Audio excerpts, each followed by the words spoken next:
Hello mga ka-trending! Welcome back to ZK Trend. Dawn Bell spotted sa Adelphi Theater nanood ang Back to the Future the Musical. Another bucket list unfold na naman para sa ating Dawn Bell. Matapos manood noong nakaraang gabi sa concert ng Coldplay with Friends, kagabi naman nanood sila ng Back to the Future the Musical sa Adelphi Theater.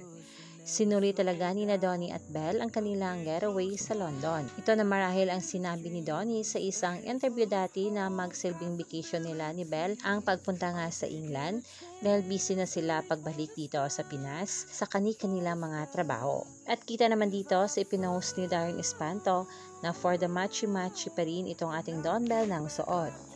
Maraming mga taga-suporta ng Dawn Bell ang sobrang natuwa at kinilig ng dahil dito. Ayon dito sa ilan nilang komento, from singing under the stars at Coldplay in Wembley to stepping into the magic of Back to the Future on West End, London was made for Dawn Bell. This gang watch Back to the Future musical.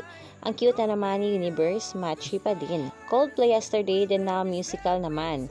Kakatuwa seeing them enjoy because once they get back, work ulit. Enjoy Dawn Bell.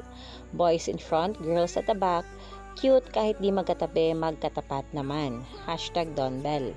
Ayun pa dito, gusto ko yung hindi lang sila matchy na naman sa damit, pati yung seat nila magkaharap din. 12 AM na doon, hope you enjoy your gala, ano naman mamaya paggising nyo. 2 more core memories. Hashtag Dawn Bell. Ano naman kaya ang susunod na pupuntahan nitong ating Dawn Bell ngayong araw? O di kaya ay uuwi na sila dito sa Pinas?